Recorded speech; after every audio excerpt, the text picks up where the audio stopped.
All right, everybody, today we're gonna be pulling the cab off this 2017 Alumiduty Ford to replace the engine.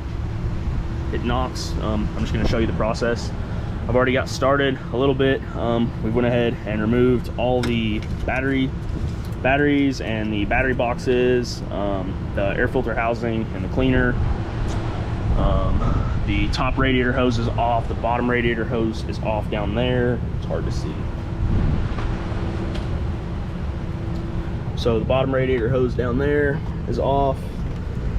And then the two coolant lines down here on the water pump that you can see down there, right down there. All the battery cables, like the little nuts on the end of the battery cable, has to come off. And then all the connectors for the engine harness have to come off. These PCM connectors, they've been disconnected. And then this battery just came out. Now, what I'm gonna do next is remove this charge pipe and this charge pipe. We're gonna pull out this charge air cooler and this coolant bottle. So yeah, I'll get back with you after I do that. All right, so we got all that stuff removed. The next couple of steps here, you're gonna remove this power steering line down here. You're gonna remove this power steering line and this one, along with these two hydro boost lines up here and the master cylinder. We're gonna leave the lines on the master cylinder, just let it lay down. We'll take the harness off and all that stuff, just the two nuts that hold, they're back there in the back, that hold the master cylinder to the hydro boost, as well as we're gonna remove the steering shaft center nut. Make sure to secure the steering wheel so you don't break the clock spring. And that's pretty much it for this part. All right, we've removed all that stuff. Next up in line, there are these three connectors down here. You can see we just lay the master cylinder, down. We got those two lines off and those power steering lines, that one down there. We also have to remove this coolant line here and this coolant line down here. They're tied to the fan shroud, they go to the frame.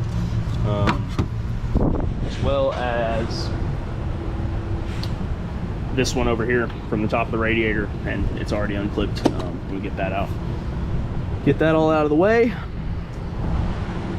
And in addition to that, we also have this ground up here on the firewall.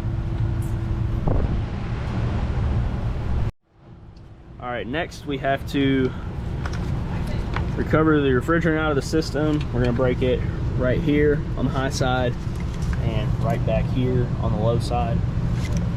And from that point forward, we essentially have to go underneath the truck and perform all the steps under there. There's a ground, the cab bolts that hold the cab to the frame, the shifter linkage, parking brake cable, all that stuff.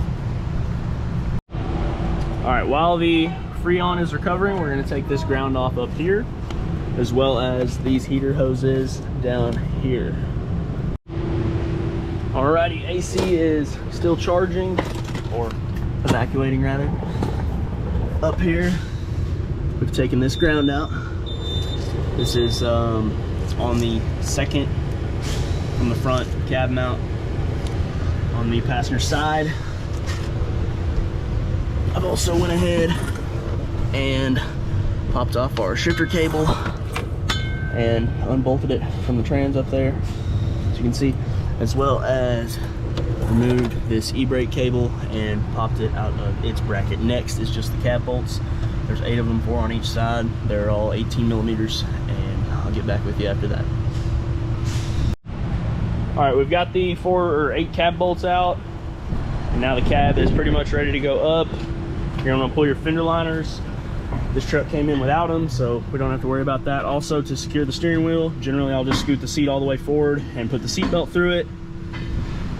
That's pretty much everything. The cab bolts do have some red and blue Loctite on them. Some have blue, some have red.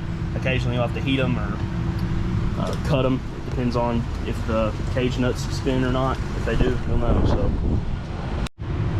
All right, so the next step, you're gonna want to make sure that your lift pads are in line on the cab and everything's lined up good. We've got this side taken care of as well as the other side. At this point, we are essentially ready to send the cab up. I generally have an assistant help me with that, just to watch everything. You know, I'll watch the driver's side while they watch the passenger, or vice versa, just to make sure that that we got everything and that nothing is getting hung up or torn or ripped or, you know, pulled out of place or anything.